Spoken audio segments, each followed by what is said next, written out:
How do everybody? Not gonna give you too much selfie action because I'm wearing the same stuff you've seen me in a whole lot in the last week or two.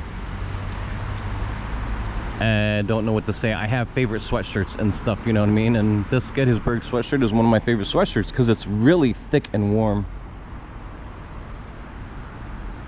I've got like 60 hats and I think I'm wearing the same one I was wearing in the last few videos, so I'm sorry. But I'm back down here in old Ellicott City and I was just thinking, well, maybe we'll just do another short video just because. And then I was like, well, why would you do that? You know, you've already done this a couple times. But then I thought, well, my humble but very, very proud following that I'm very, very grateful for has really kind of grown in the last year or two. So I'm sure they've missed some of this. And by the way, I invite everybody who's just joined in to go back in my reel. I've got a lot of videos. I mean, admittedly, some of them are kind of short and fun, or some are kind of filler videos, if you will, but a lot of them are really good. And I did a series on here on this old B&O Railway Museum in Ellicott City. Sorry, I'm tripping over the dog's leash. And I think it was a good series. It was about 3 or 4 videos shot in different parts of the museum, giving you different aspects of the history. But for those just tuning in, I've been realizing lately my role, my purpose in being here, I think in the Tubeverse, being proud to be just a very, very minor member and player in the YouTube history world, is not to be the foremost expert on anything in particular, because I'm not, except for a couple things which I've already told you about. But you know, a whole lot of you guys know that obviously I do a lot in Gettysburg, and I kind of cover, let's say, regional history as far as the Civil War is concerned. And I cannot stress over and over and over, so if you're just tuning in, that none of this happened in a vacuum, and that the Industrial Revolution, I'm gonna drive this home a million times, but you know, some of you guys only catch this video or that video. This was all very, very paramount to how the Civil War started. The second great Industrial Revolution cannot be underestimated in the story and the context of the story of the Civil War. If you are new and you're getting into Civil War history, Gettysburg, or any of that stuff, if you're starting out your studies in 1861, you are going about it, in my opinion, not the right way. Just put it that way. This old building, I mean, of course, not everything you see on here is original, but the building is. This is Ellicott City granite. This is tough stuff. I could tell you more about that in particular. I'm kind of a geology guy, but the building itself is absolutely original. And the fact that I gotta go away from there because they're doing construction. The fact that the railway came online basically around the same time as the telegraph is extremely profound. This changed everything. They knew this wasn't going to be just a game changer, but I mean, it was seriously going to revolutionize everything, turn everything on its head, and that life would never be the same, and that we were going to start moving ahead really fast. You see, the real crux, I mentioned recently that the crux of our problems is a little bit different than it was 161 years ago. I mean, it is, but it isn't. Some things are very much the same. And if you look at the modern politics right now, they don't, really go north to south. It is not really, racially speaking, black and white. It is rural versus city. It is folks who want a slow, traditional, regular, simple life, and those who think those people are stupid and backwards. Those are the two camps that we had back then, and those are the two camps that we have right now. It's probably not real hard to tell where I sit. I mean, I'm not cut and dry. I like to think I'm rather enigmatic that way, and I'm very apolitical, and I don't vote, as you guys know. But those are the two groups, those are the two schools of thought kind of that we're dealing with here. When it really comes down to, what are we really arguing about?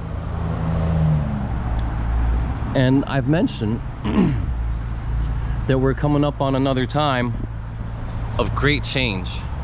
I mean, sea change kind of stuff. Not all of this has been unveiled yet. There's a lot more in store, guys, in the next 10, 15, 30 years. Believe you me, you know, and I don't have enough time to tell you about all that stuff. But let's just take what we already know. Let's take what is not up for debate. Let's take the infrastructure bill, okay? Trillions of dollars, right? That hasn't been, you know, a lot of people thought that might be unleashed under Biden, and it seems like perhaps they were a few years behind. But that money has been allocated and spent, and it is about to be put to use, guys. All those old bridges and everything that we've been crying about and so on and so forth, they're really about to get fixed. We're about to redo the highways. We're about to start taking on, don't forget, high-speed rail. A lot of folks have forgotten about that or don't think it's really going to come to pass. It's already done. It's already worked out. The corridor from, you know, just north of the Bay Area down to Vegas, I mean, that's already a done thing. It's just not quite, you know, people aren't commuting on it quite yet, but it's done. High-speed rail is done. The infrastructure bill is coming up, and then all the tech of what's going to move us forward, as you guys know, with, you know, the verse and virtual everything, and, you know, the new levels that they're taking all this stuff to with AI and everything, and largely further automation of work and labor. The labor game really getting ready to change a whole lot, and is changing right in front of our eyes right now. These things are at the crux of when we as a people come to a head. Is it starting to become clearer now?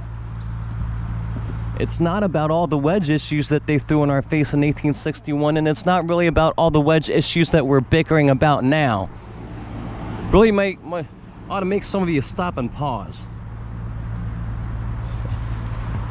They're throwing all the old stuff in our face all over again. Race baiting, class baiting.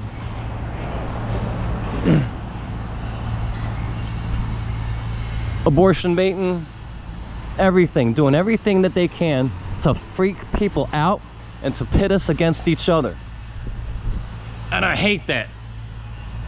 I hate that. I said, leaving off in one of the last videos, you know, I kind of posited, and it's not really a serious question, but you know, it's just kind of an illustrative question. I mean, you know, are we seriously just a bunch of evil, nasty people who really enjoy being at odds with each other?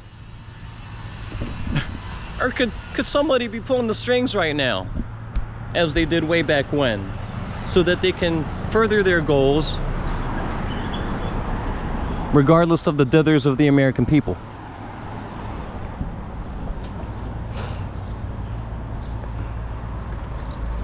Anyways, Ellicott City is really great, really historic. You guys should definitely swing on through if you can, if you're in Central Maryland. I've made a lot of comments about this area. You know, it's changed a lot, but it hasn't changed a lot. You know what I mean? It's the same old, same old.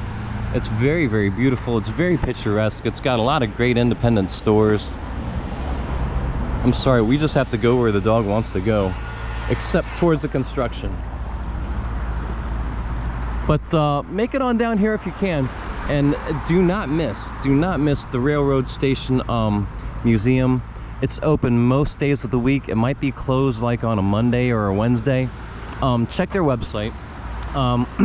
It is free, I think, throughout most of the weekdays, which is really, really great. The only drawback is you don't get a guided tour.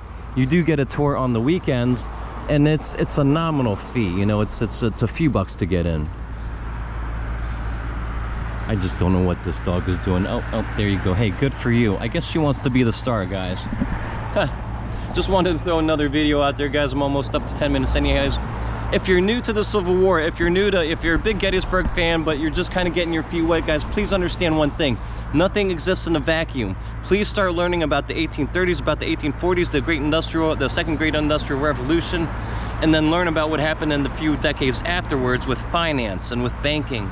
These things will help you immensely understand in context what really happened during the Civil War and why the Civil War really happened. Anyhow, guys, I just wanted to give you some more shots of old Ellicott City. We'll probably do a little more of this in the next couple months as things kind of slow down. But until then, I will see you later.